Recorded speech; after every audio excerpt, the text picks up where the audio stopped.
All right, Devin Finzer of OpenSea, thanks for joining us. Thank you for having me. So let's dive right in. I mean, there was a first NFT boom. We've written about this a lot at Decrypt.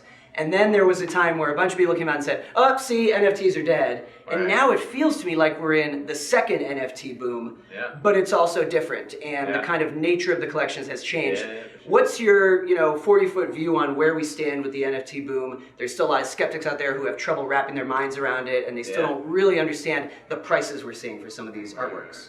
Well, I think long term it's really still day zero for NFTs, right? It's like so early in the technology, so early in the use cases. If you look at kind of the NFTs that are trading today, they're very basic. I mean, they're really awesome, they're really cool. Like, it's amazing to see the kind of like tribes rally around things like Bored Ape Yacht Club and Meebits and all these things. But at the same time, it's like we have so long to go, right? And if you look at adoption, it's really exciting to see all these people come online and trade, but I think it's still small numbers, right? Mm-hmm. So I think this is a technology that ultimately can impact billions of people, and so I think we're really early towards achieving that. But it's awesome to see like people rally around it, the sort of crypto native community get excited about it. So let me just follow up. I mean, sure. What do you say to people when they push you a little further on just not being able to understand it? Because I'm often having that conversation. Sure. People say it's a digital image. You don't, you say you own it, but I can view it. Even on Twitter, people love to respond to anything about NFTs, and they say, I just right-clicked and downloaded. There, I own it too. Yeah, it's a JPEG. What's your kind of standard go-to to retort to that? Well, I have two different kind of ideas around that. The first is, if you ever play online games, right? Fortnite makes billions of dollars selling digital items, right, that you can use and attach to your avatar, and those are extremely valuable to people, right? So there's already this industry that has proven out the value of digital things, and if you screenshot a Fortnite character wearing something, that doesn't mean that you have that wearable thing in Fortnite. It's very different.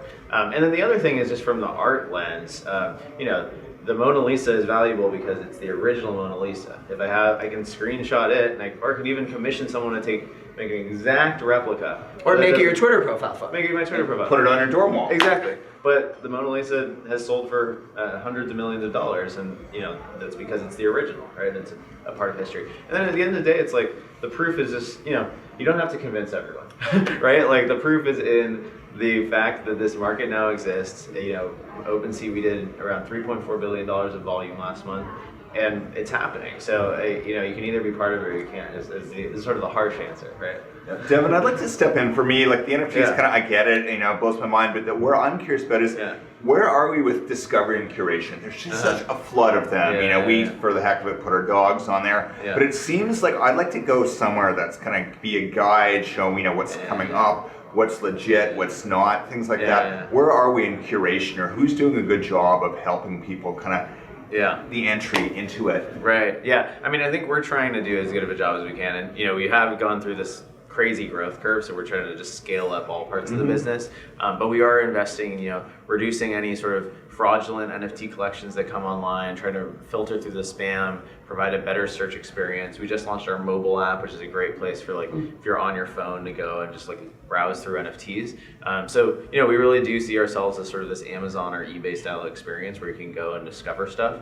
A lot of the discovery still happens through Twitter, for example, so it is somewhat fragmented, but we are investing at OpenSea in just better search, better exploration, and better Well, let me look at the form of verticals, because it seems to me like, Dan's closer to this stuff than me, but you got sports here, you got arts here, but then I'm seeing all these other things, maybe commercial, like real estate deeds. So at a wedding this week, I was like, this would be a good thing for the official NFT and things like that. So, I mean, is there someone kind of standing up verticals, or how's that going to work? Yeah, I mean, on OpenSea, you can browse different verticals, right? We have virtual world, sports. I mean, most of them are just digital stuff at the moment, right? And the verticals are kind of limited by what's available right now. But and then there are sort of marketplaces for specific types of things, like marketplaces for art specifically, so you can go there.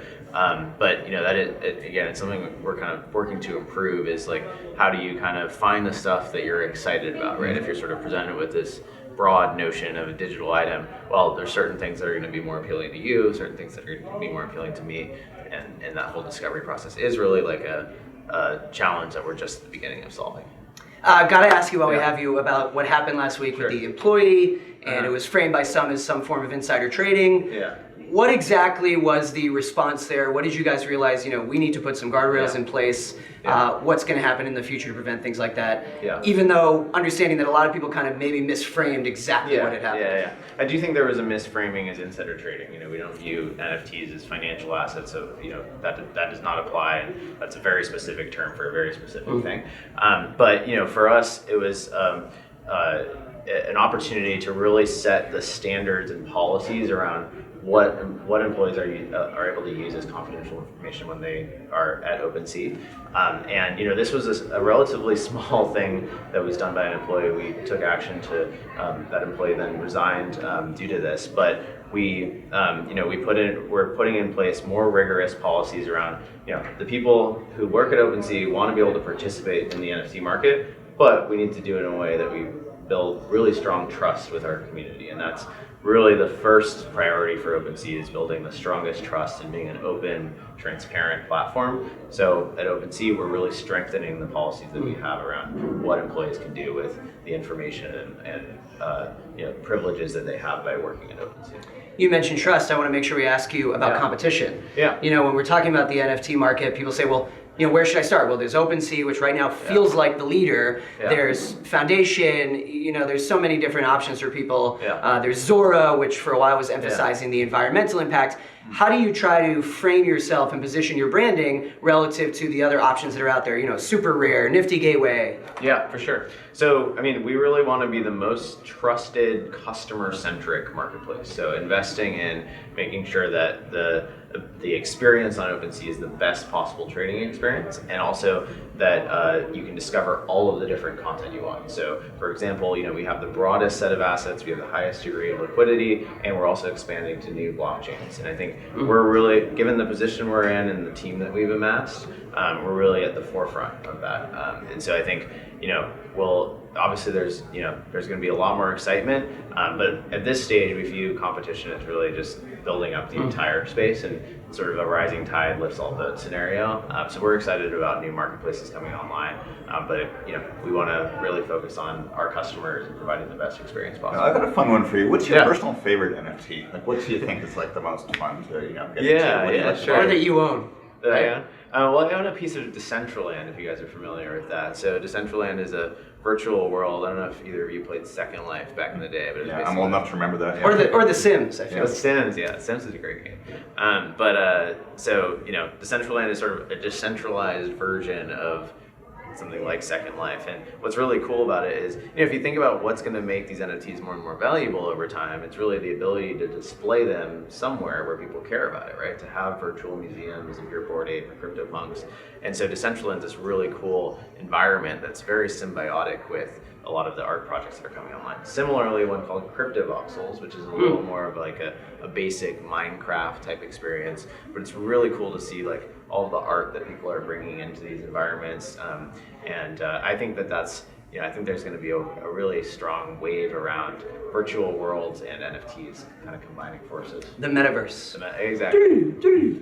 Let's end on this. You mentioned the mobile app, and I still think there's a lot of friction in the NFT space. Well, really the whole crypto space in general. But I had a friend DM me who's not a crypto guy per se, and he said, I just tried to buy my first NFT, and it's just too hard. I've got to first buy some ETH, I've got to put it in a wallet. Are we far from a point where you think that there will be some serious reduction in friction to onboard newcomers to the space? I think we're close. Certainly there's a lot more work to be done. Right now, sort of these trade-offs, right? You can get yourself like a really simple NFT experience. If you look at NBA Top Shot, they've done a really good job, but they did sacrifice something, right? Like when you do have to download MetaMask and get your seed phrase and get crypto, now you're like onboarded into Web3, and that's really, there's some really cool things about that, right? And so it's higher friction but kind of higher reward. I think we can get to like a sort of sweet spot where you have like low friction, but you're able to like get into Web3 easily. So